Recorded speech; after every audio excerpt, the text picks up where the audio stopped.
What's your midnight movies? It's your girl Head Passion. I'm back at again with another YouTube video. I want you to myself, won't share you with nobody else.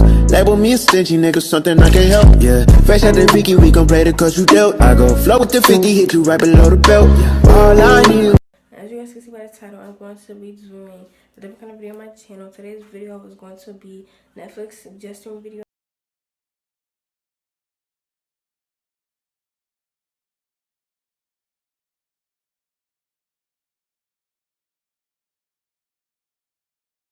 And make sure you guys like, comment, share, and subscribe to become a part of the hashtag 9movies, because if you're not with the gang, you can't hang. And without further ado, let's just jump right into the video. Okay, so I have a mixture of shows and movies on here. First things first, we got is All American. All American is my show. I watched both seasons. It's about a boy who lives in Crenshaw, transferred to a different school in Beverly Hills. He stays with the coach, and like he has the opportunity to better his life. He goes through trials and tribulations along the way. But my personal opinion, it's a really good show. Suggest having parental guidance if you're in elementary school, because some words and some scenes are a little bit, but it's overall a good show. Next things next we got is the show called The Last OG. I really like this show. I'm trying to remember if I watched the whole thing. Yeah, I did watch the whole thing. It's about a man who was drug dealing, and he got caught up and he went to jail for 15 years. He didn't know, but he had twins on the way before he got caught. Basically, he just takes his along his life on him freshly getting out of jail, build a relationship with his kids, and get back on his feet. We got The Pursuit of Happiness. I really like the movie The Pursuit of Happiness. I actually watched this movie in psychology for an assignment, and I just fell in love with this movie ever since. Basically, Will Smith is playing a character, and he bought these bone density scanners. He put all his savings into buying these bone density scanners, and he goes through trials and tribulations and trying to sell them so he can be able to provide for his family. And along the journey, he goes through a lot of, hardships and times with trying to be able to find somewhere to live, trying to eat. He's also kid-friendly as well.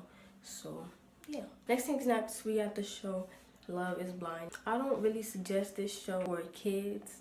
7th grade and under, yeah, I'll give it take 7th grade and under. For me, I want to be going on TV and like anonymously engaging myself to someone. But for the purpose of the show, it's for entertainment, obviously.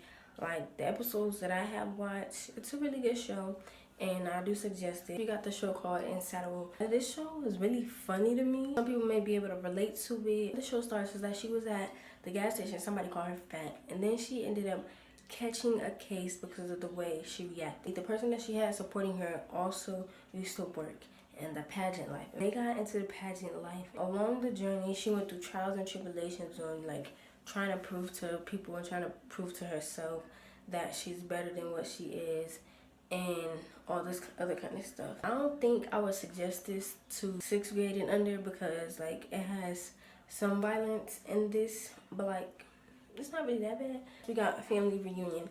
Now, I'm not even gonna hold y'all. I only watched a few episodes of this show.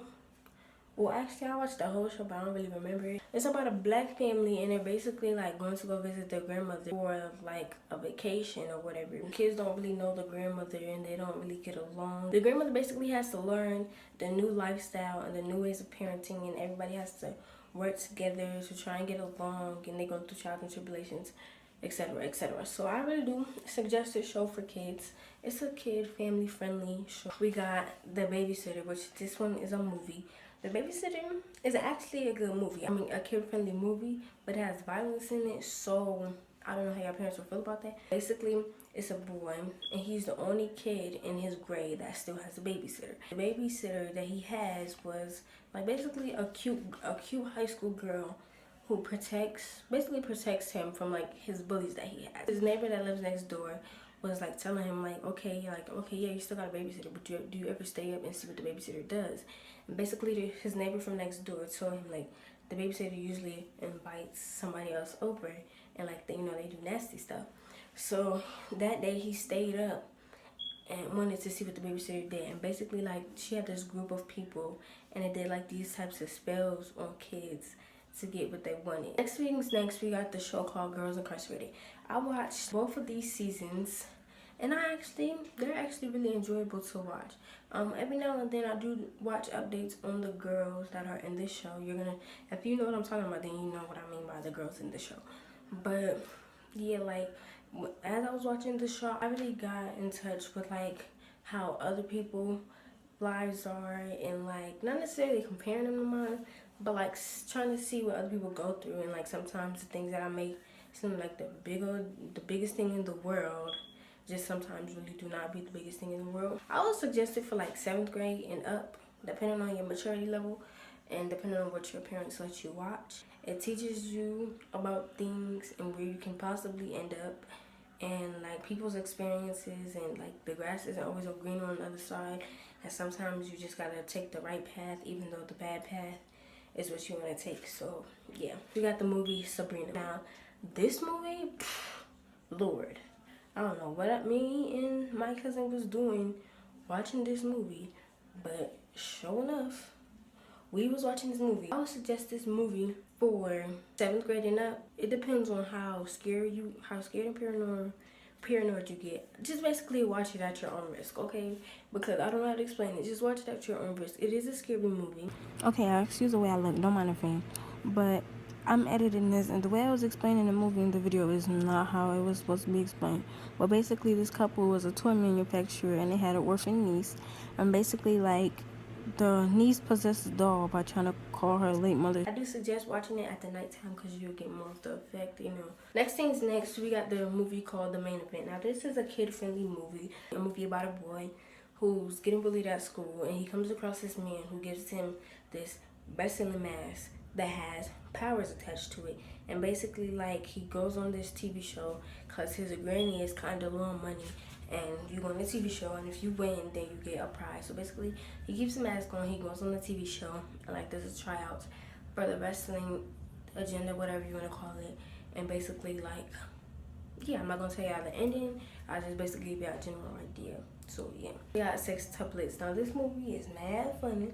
It's basically about a man who's getting ready to have a family of his own, but he was adopted at birth, so he doesn't really know much about his actual family.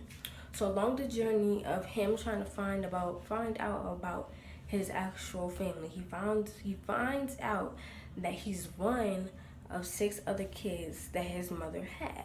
The movie called Before I Wake. I don't know why it's a scary movie, but I really do like this movie, and like the way the movie it's really good. Like in the beginning, it's kind of confusing. Okay, excuse the way I look and don't mind the fan, but basically, the movie is about 2 parents who are mourning the death of their son that drowned in the bathtub.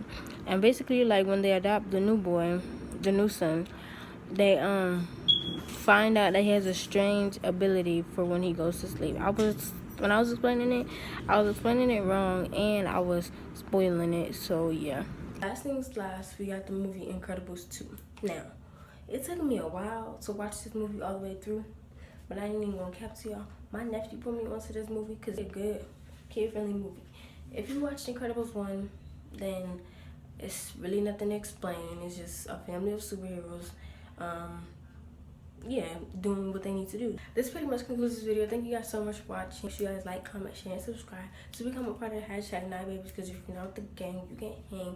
Thank you guys so much for watching, and I'll see you guys in my next video. Peace.